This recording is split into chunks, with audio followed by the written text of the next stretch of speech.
Tim's interaction with Coach Knight, then we'll open up for questions for the game. Well, number one, I really appreciate the efforts that went in to get the 1980 team back. There was a lot of hard work there.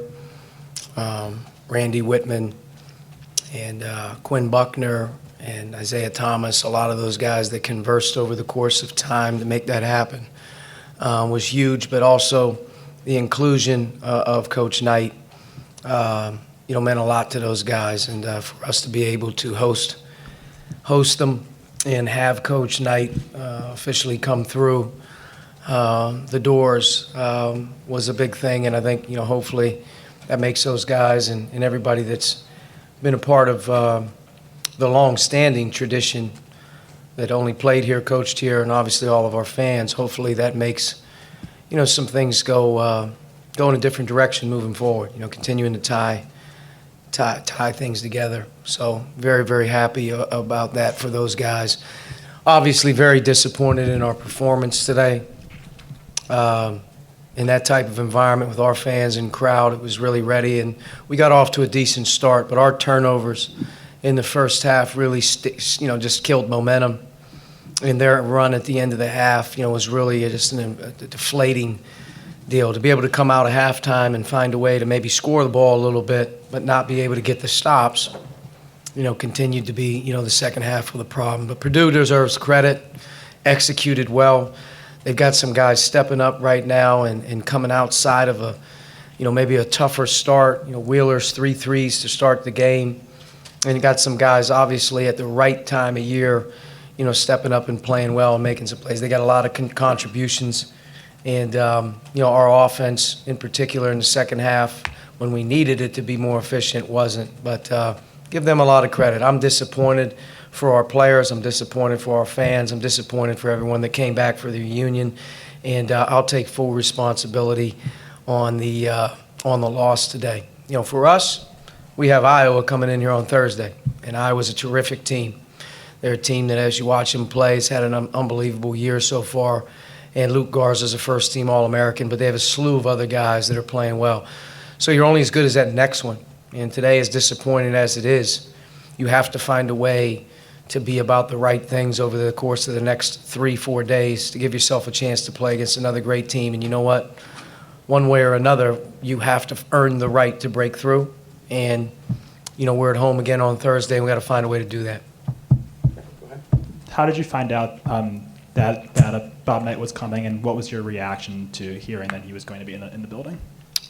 Well, this game has been circled on the calendar for a long time, and I think this was the goal for those guys to make this happen. And over the course of the last month or so, as the talks went, it looked like it was going to be favorable.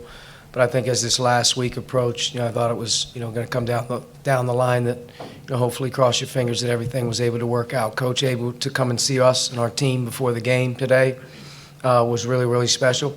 Having Pat here was really special. Karen wasn't in the locker room before the game, but I know she came as well. So that's a big step, and it means a lot to a lot of people. And like I said, I'm really, really happy for a lot of people they were able to experience that today. Did you have any extended conversations with Coach Knight? And I'm curious, too, how often you're reminded of the fact that you've got the job that Coach Knight once had, that you're sitting in that seat?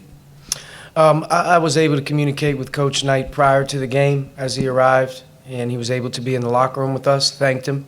Obviously thanked Pat, Randy Whitman as well. It meant a lot to those guys, but not extended conversation. And in terms of being the head coach at Indiana, I know Coach Knight was the coach here. You mentioned the turnovers in kind of your opening statement. Why do you think this team is continuing to struggle in terms of taking care of the ball? I think it's now 3 straight with a turnover percentage over 20. It's hard. I think there's some plays that you'd like to have back that are silly. There's some inexperience that happens as well, out there. We had 2 illegal screens today. 2 cross screens that were called illegal screens. Same play, called the same screen illegal both times. You don't see that very much in the Big Ten, an illegal cross screen by a small on big, but obviously that was the way it was going to be called. There's 2 right there. think there was 2 on underneath out of bounds where they made a good play on it when we had Race open under the basket. And then there's some sloppy play. The 10 turnovers, clearly played a huge role in the confidence level of how the game, the first half finished. But you got to be able to respond to that. We were down a couple weeks ago to Maryland after a tough first half. We're able to get right back in it, and it's 56-50 there with 8 to go. So we had our opportunities. Big and one by Harms on the pick and roll. Was able to knock that down and kind of just that took the air out of the run. But no question about it, the turnovers continue to be a problem, and it's not like you're not talking about them, but you got to continue to work through it and get better. I know it was by a slim margin, but you guys were out rebounded again today. It's for a second game in a row. I mean, do you feel like you made progress at all in that way? No, we're not rebounding at all right now. Offensive rebounding is non-existent, and then tough ones down the stretch. You can just, I think Bedreau may have had 2 in a row, long ones. They just kills you, man. And why, I don't know, other than the fact that, concentration, effort level on Purdue's part. They're the number 1 offensive rebounding team in the league. They do it for a reason, so they got guys really going. At one point, it was a strength of ours. Right now, it's not. And, if you just say, hey, how do you get better? Rebound the ball better and take care of it. We're a better team. That's what it's going to come down to. Last question. When you think about Bob Knight and his Indiana teams, what stands out to you and what can you do to try and maybe replicate some of that? Coach Knight's teams played with amazing execution, role definition. And I think over the course of his time, you watch guys really develop, within the framework of his system and style. Guys as freshmen or redshirts become All-Americans as they get older. So there's a development component of it, but there's just such an amazing amount of execution and role definition where the right guys took the right shots and the right guys set the right screens, and in his own way had an opportunity to really develop, that type of belief in what they do works. As a coach, I think that's what you're looking for the most, is to develop that belief in one another where guys believe in each other. And at times you can see that our team has played well, and at times, clearly we haven't, but there's a lot of ball left to be played, and Big Ten's so difficult. Every night's an opportunity for a great win, and I think that's what it's got to become about here in the next few weeks. It's not about the doom and gloom. Yeah, it stinks, and yeah, you're really disappointed, and it makes you sick. But the doom and the gloom's got to go away as soon as possible because the next one's coming right down the line, and that's a great opportunity as well against Iowa. And that's what's going to be the separator of our team and the rest of the teams in the league, is who continues to find a way to just plug along, play through it, and find a way. I think you got to give Purdue a lot of credit.